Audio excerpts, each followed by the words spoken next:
I knew we were finished the moment I walked back from a client site and found a stranger filming TikTok videos from my desk. The desk where I'd spent 19 years building a $520 million empire they were about to sell to the highest bidder. She didn't even look up when I walked in, just kept adjusting her ring light, practicing her influencer smile, her Louboutins, red soled, probably cost more than my truck, planted on my keyboard like it was a footrest at a country club. Then she hit post, CEO things, finally running this empire. That's when I knew, not suspected, knew. She'd just activated the clause I'd buried in the acquisition contract 3 months ago, the one nobody read, the one that would cost them everything. My name's Neil Patterson. I'm 52. 19 years turning a third-rate warehouse tracking system into the logistics platform that half the industry runs on. I've seen every flavor of executive incompetence, the empty suit, the idea thief, the visionary who couldn't work a stapler without a tutorial.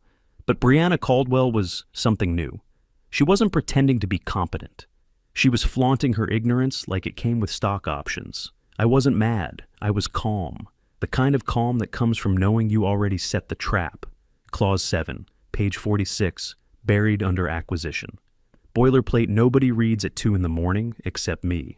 Any instance of reputational harm, misrepresentation of executive access, or breach of confidentiality by an employee or associated party may result in immediate contract termination at the buyer's sole discretion.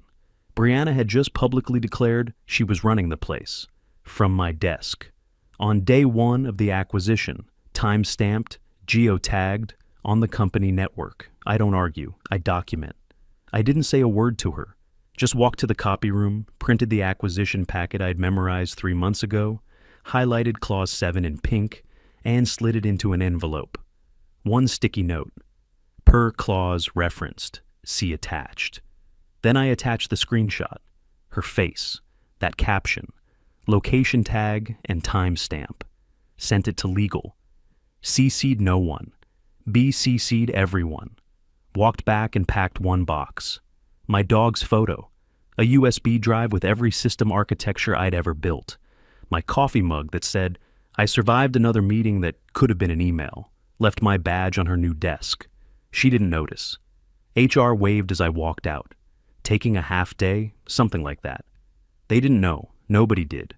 But systems always log who's at the console when the detonation button gets pushed, and Brianna had just leaned all the way in. 3 months earlier, when acquisition talks started, I'd seen it coming. Patricia Caldwell as the new CEO, former VP at some consulting firm, good at PowerPoint, better at networking. The board loved her vision. What she had was a 24-year-old daughter with 200,000 TikTok followers and zero understanding of how a business runs. I spent those months building exits. Every operational system ran through components I owned. Through my LLC, Patterson Strategic Systems, formed 2 years back when I first heard Patricia's name. I'm not stupid, been in this industry long enough to know how it goes. The visionary shows up, the engineers disappear. Before long, you're embracing change while your server room gets outsourced to some kid who learned Python last week. So I built insurance. Every system ran through licenses I controlled, used with permission. Permission I could revoke with 24 hours notice. The buyer didn't know that yet. I drove to my storage unit, pulled out the binder I'd prepped when acquisition talks first started, labeled it in Sharpie, in case of incompetence. Inside, patent filings, licensing docs, my LLC registration, every system contract that quietly ran through Patterson Strategic Systems. I'd modularized everything, made it elegant, legal. Nobody noticed because they just saw faster systems and thought they'd been blessed. Every dependency ran through my company, hidden in plain sight. By the time I got home and made coffee, black, no sugar, emails were already coming in. Legal, confirming receipt, reviewing immediately. Procurement. Can you clarify licensing ownership of the analytics layer? There it was, the first crack. The legal team went silent when they opened my email. My name carries weight. 19 years of weight. Subject line, Clause 7, reputational breach. They thought it was a mistake at first. Then they saw the screenshot, Brianna's face, that caption, finally running this empire, time-stamped, public, posted during an active acquisition, before the deal closed. Someone whispered, "Oh my God." Clause 7 wasn't decorative. The buyer's lawyers wrote it after 3 weeks of negotiations. It was a nuclear option. Any executive or affiliated party causing reputational harm or misrepresenting operational control meant immediate contract withdrawal, buyer's discretion, no appeals. They printed it out, highlighted in yellow, circled in red, "Running this empire." A junior counsel asked, maybe she meant it ironically. Beverly Lawson, the lifer paralegal, didn't look up. Irony doesn't hold up in court, perception does. And perception just went viral. The problem wasn't just the caption, it was who posted it, where, and when. The CEO's daughter. Day one of a $520 million acquisition. From the senior VP of systems desk, the guy who built every system the buyer was acquiring, Brianna had declared herself in charge of something she had zero control over. With a digital footprint you could see from space. Geotags, timestamps, IP address from the company network. They ran a background check, took 50 minutes. Her socials were wealth flexing, resort selfies, and bad takes on entrepreneurship. The post had already been shared on a VC meme account with 120,000 followers. The buyer's lawyers would see it within the hour. By 10:23 a.m., legal escalated to Patricia Caldwell. Subject, urgent, clause 7. Triggered, buyer exposure. Risk screenshot attached, clause quoted in full. Language like material breach and contract nullification. Read receipt on. Patricia read it at 10:27. By 10:29, no response. When the CEO doesn't reply to that email, you're not dealing with leadership.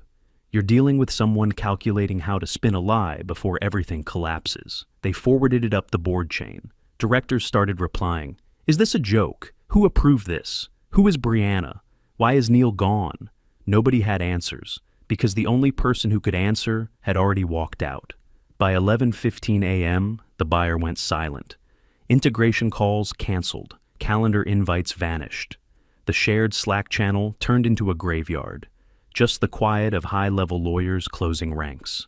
The first official message came at 11:32 a.m., a terse email from the buyer's external counsel, addressed to Patricia Caldwell, CCing half the known universe.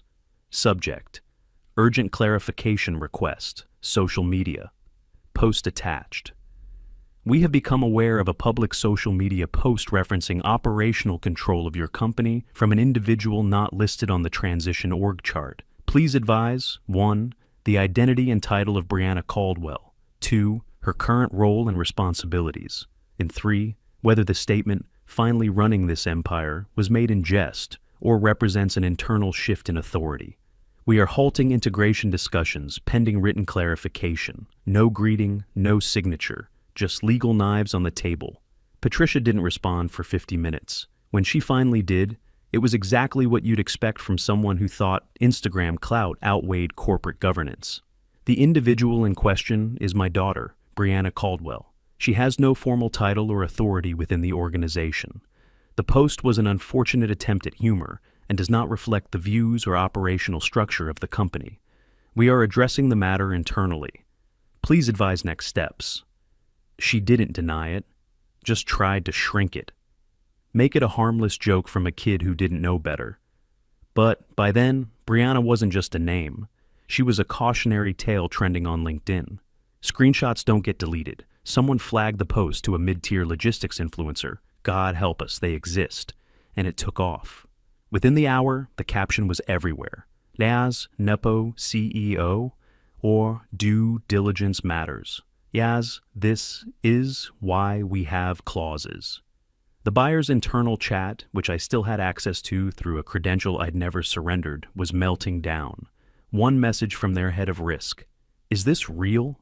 They let the CEO's daughter sit at the SVP's desk on day one?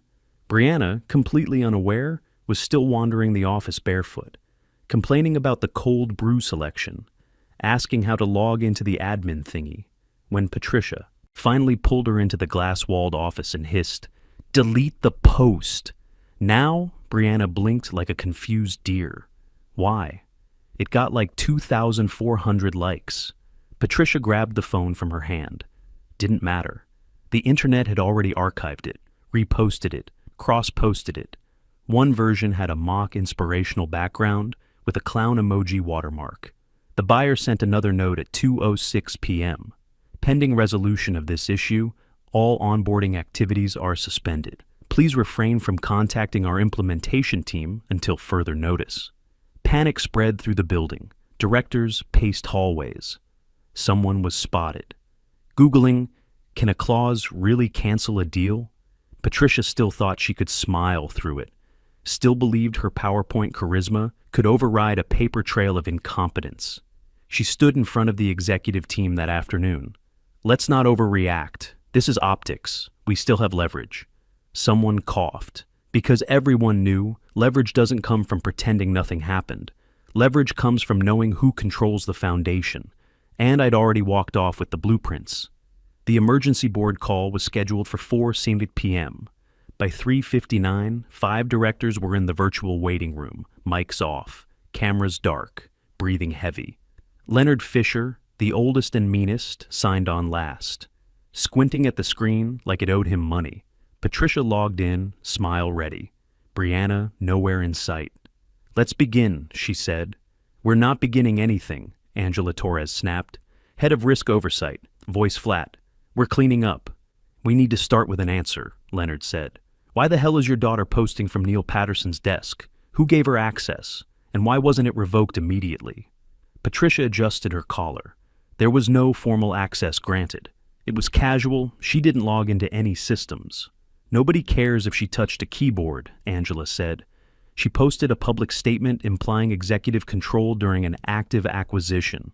"Do you understand what that looks like?" It was a misunderstanding. "Do you understand what Clause 7 says?" Kenneth Hughes asked. "Have you even read it since you signed?" Patricia opened her mouth. Another voice cut in. "Where's Neil?" "Richard Palmer, the board's most careful operator." Quiet voice. Dangerous question. "Neil has stepped away briefly," Patricia said. "He what?" Leonard's face reddened. "He's the only person who understands the integration stack. We can't answer a single buyer question without him. I'll reach out to him directly." "Don't bother," Angela muttered. "He already sent the buyer's lawyers that email. You think he's coming back for a meeting?" Silence. The kind where everyone's searching for a scapegoat. "I need a list," Leonard said. "Every system he touched, every vendor contract he approved, every patent or license tied to his name, or any entity he's affiliated with." Patricia swallowed. "We have some of that. Procurement is compiling." "Don't say some," Richard snapped. "We're flying blind. I just got off a call with Luxec. Their integration team asked 3 basic questions about the middleware structure. We had nobody who could answer." Patricia tried to rally. "I'm handling it. We've got a strong foundation. The buyer will understand this." "Was isolated?" "Isolated?" Angela leaned forward. "The buyer suspended all communication." "That's not isolated. That's a chokehold." Kenneth's voice was measured. Deadly. "They've pulled out of 3 scheduled site visits." Their tone shifted. "They're using words like governance failure and brand risk. This isn't just about Brianna. It's about leadership. And you still haven't answered the basic question," Leonard said. "Who let your kid into an executive desk on day 1 of a $520 million acquisition? Who gave her a badge?" Patricia hesitated. "She borrowed my credentials." The silence was absolute. "Jesus Christ," someone whispered. A junior board member unmuted.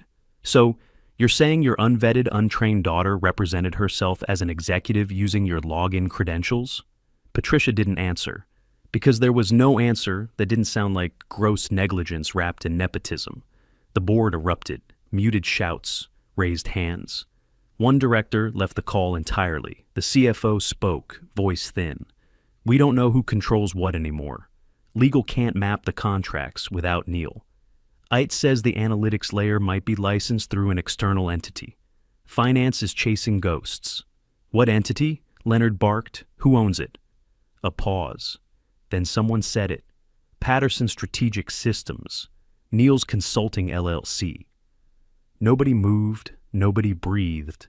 Patricia sat there, blinking, sweating. The walls weren't closing in. They were already gone. At 7:42 a.m. the next morning, a courier delivered an envelope to legal, by hand, Wax seal, signature required, notice of material breach, Clause 7, enforcement from Marston and Holler, LLP, representing Luxec Industrial Holdings. The letter was surgical. Based on documented public misrepresentation of authority, Luxec exercises its contractual right to halt acquisition proceedings effective immediately, pending internal investigation. Our client reserves the right to terminate the agreement in full without financial penalty. Legal brought it straight to the executive floor. Patricia scanned it, lips pressed thin, skin pale. "It's not final," she mumbled. "They invoked Clause 7, Angela said, tossing the second page on the table. "That is final. There's no renegotiation language. It's an eject lever. You pulled it." "I didn't pull anything," Patricia said. "He did. But the trap I laid wasn't just an email. That was the mousetrap clicking. The spring was still coming. By mid-morning, procurement finally dug up the full systems integration plan, the one I'd filed during early merger prep. It had been ignored because too technical and Neil handles it. Now it was required. Reading. Page 14. Appendix. A clause so ordinary-looking you'd miss it completely. All middleware components supporting core logistics systems shall be licensed through Patterson Strategic Systems, LLC, with exclusive rights for deployment, adaptation, and modification. Someone read it aloud slowly. Patterson Strategic Systems. Is that Neil? Yes. It was me. I'd built every line of code keeping their systems running. The fail-safes, the vendor logic, the routing algorithm the buyer called mission critical in 3 separate emails. And my LLC was quietly written into the heart of the acquisition. Nobody questioned it, because it came from me. And who questions Neil Patterson? Patricia's face went white. That was supposed to be scrubbed before submission. I asked Ops to sanitize that document. "It's not scrubbed," Leonard said, holding up a printed copy. "It's filed, digitally time-stamped, approved by 3 department heads and the merger task force." Patricia stood. "We can amend it, remove it, issue a revised plan." "You're not listening," Angela said. "The buyer already has this version. It was sent during due diligence. They built their integration map on this plan. It's not a draft. It's foundation." Patricia turned to legal. "Can we stop him? Legally, is he allowed to hold our architecture hostage?" Legal flipped through the binder, sweating.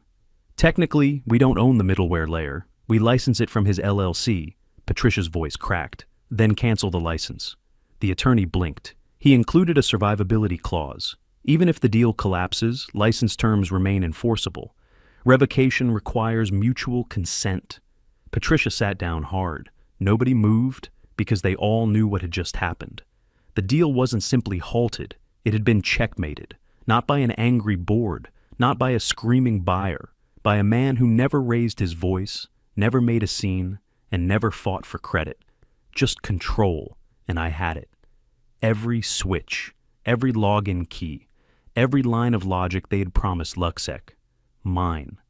Patricia paced her office like a caged animal. "Just make it go away. Tell Luxec we'll revise everything. Issue an apology, whatever it takes." Legal looked exhausted. "We can't. Clause 7 doesn't negotiate. It activates. They don't have to talk to us. They can walk away entirely." "What about damages? Can we sue Neil for breach?"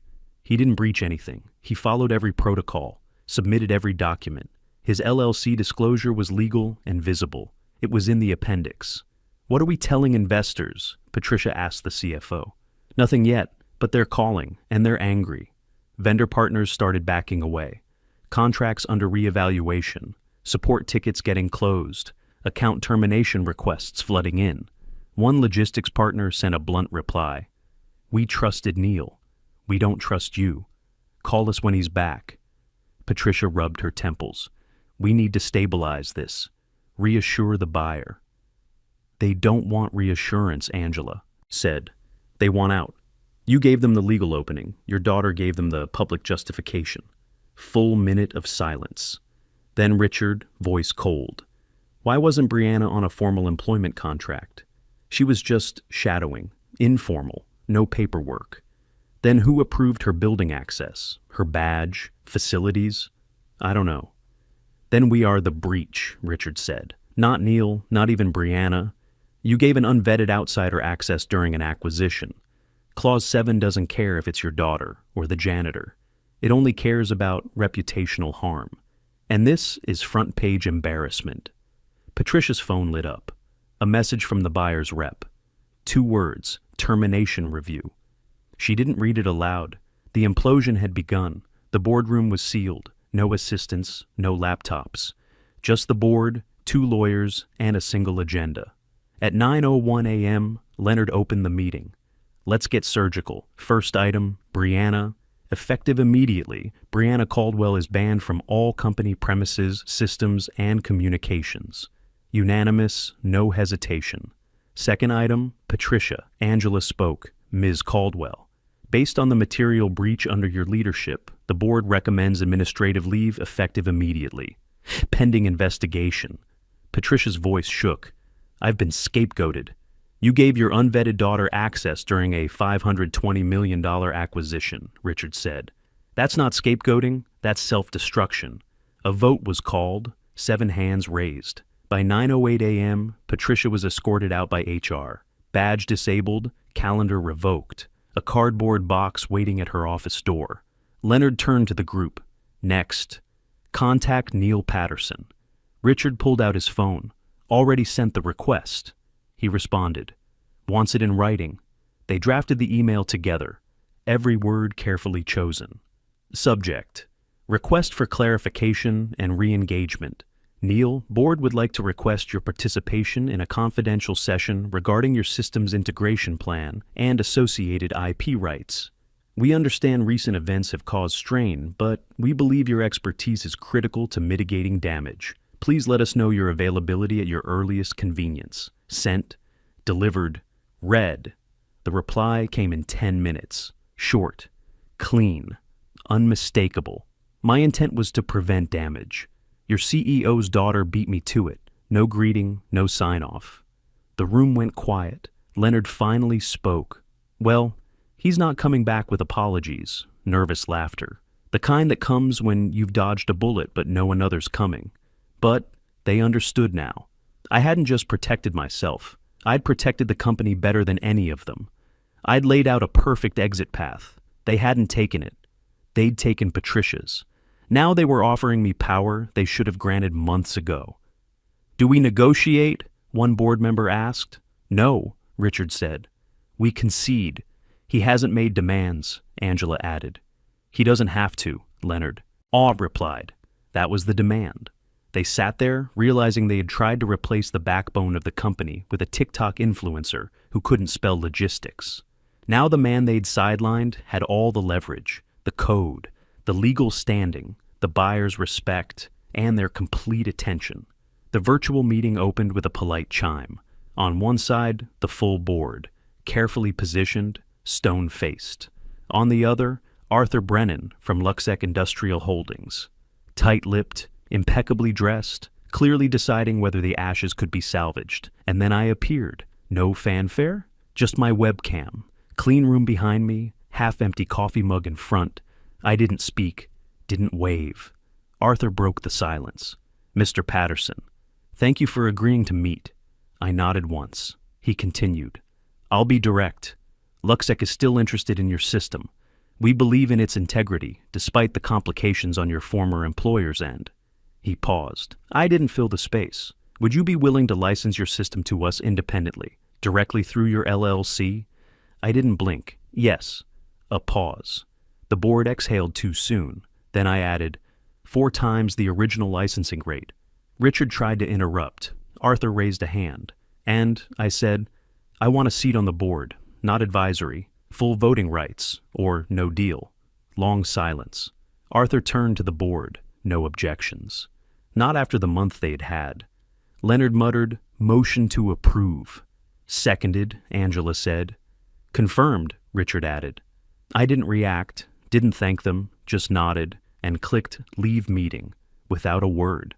That afternoon, Patricia Caldwell's termination was finalized. The press release used standard language, pursuing new opportunities, grateful for her service. Internally, it was cleaner. Access revoked, name removed from Slack.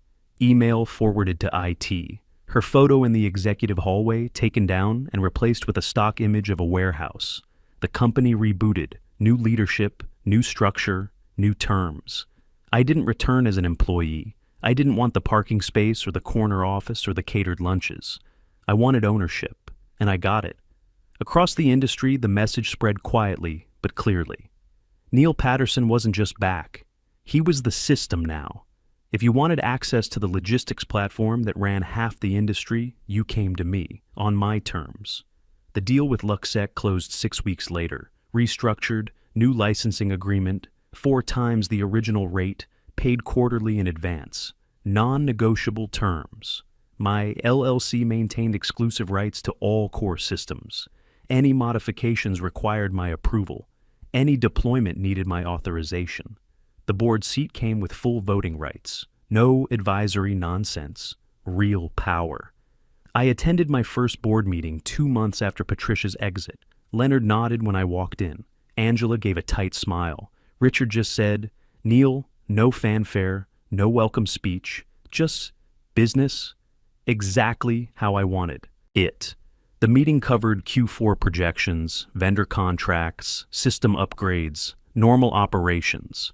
At one point, someone suggested bringing in a consultant to streamline legacy processes. I didn't raise my voice, just said, "Those legacy processes are mine. They work. Touch them, and you'll find out what legacy really costs." The suggestion died immediately. After the meeting, Leonard pulled me aside. "You could have destroyed us completely. Why didn't you?" I looked at him. "Because I built this place. 19 years. I don't want to watch it burn. I just want to make sure idiots can't burn it down." He nodded slowly. "Fair enough. Besides," I added, "it's more profitable this way." That got a slight smile. Brianna's post became a case study. I heard from 3 different business schools asking permission to use it in their governance classes. I said yes, on one condition. They had to cite Clause 7 in full and explain why due diligence matters. The story spread through industry circles like wildfire, not because I promoted it, because people talk. Every CEO with a relative they wanted to give a chance suddenly got very nervous about their merger contracts. Every board started asking questions about who actually owned their core systems. Every legal team began reading the fine print at 2 in the morning. Good. Patricia landed at a mid-tier consulting firm, took a 60% pay cut. Her LinkedIn updated with the usual positive spin about new chapters and exciting challenges. Brianna kept posting, different companies, same content. But someone must have warned her, because the post stayed vague. No more location tags, no more claims about running anything. Her follower count dropped by 40,000. Turns out people don't want leadership advice from someone who cost her mother a $520 million deal. 6 months after everything settled, I got an email from a startup in Seattle. Subject: Clause 7 consultation request. They'd just been acquired. New CEO wanted to bring in her nephew as head of innovation. The board was nervous. They wanted me to review their acquisition agreement and add protective language. I tripled my consulting rate. They paid it. Within a year, I had 12 companies on retainer. All of them wanted the same thing: insurance against incompetence. Legal language that protected the people who actually built the systems from the people who just wanted to run them. I called it the Patterson Protocol. It wasn't fancy, just clear language that specified ownership, authority, and accountability. With automatic termination clauses if anyone misrepresented operational control. Clause 7 on steroids. Every contract included one non-negotiable term. If the clause gets triggered, I get paid. Win or lose, succeed or fail, my fee was guaranteed.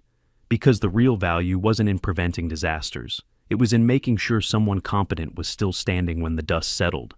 By the end of the 2nd year, my LLC was generating more revenue than my old salary. By the 3rd year, it was 4 times more. I worked from home, set my own hours, took the projects I wanted. No office politics, no performative meetings, no executives asking me to circle back on things they should have read the first time. Just clean contracts, clear terms, and companies willing to pay for someone who actually knew what they were doing. One evening, I was on my porch, storm rolling in across the fields, thunder in the distance, coffee in hand, black, no sugar. My laptop buzzed. Another consultation request, then another. A Fortune 500 company, a logistics startup, an industrial manufacturer, all of them with the same basic problem. They'd built something valuable and were terrified someone incompetent would destroy it. I didn't smile. Just opened the first email and started reading. This was the job now. Not building systems. Building protection for the people who did. Making sure that when some executive's kid decided to play CEO on social media, there was a clause waiting. Page 46, highlighted in pink. Ready to detonate. The rain started, soft at first, then steady. I stayed on the porch and watched it come in. 19 years I'd spent making that company run. Building every system, fixing every failure, working weekends while executives took credit in Monday meetings. They thought I was replaceable, thought my experience didn't matter, thought a 24-year-old with a ring light could do what I did. One clause proved them wrong. One email made them pay attention. One negotiation made them pay. Period. I took a sip of coffee, still hot. The consulting requests kept coming in, and I kept my rates high, because competence isn't cheap, but incompetence, that's expensive as hell, and I'd just proven exactly how much it costs. They spent 19 years thinking I was replaceable. Turns out the company wasn't, but I was irreplaceable, and now everyone knew it.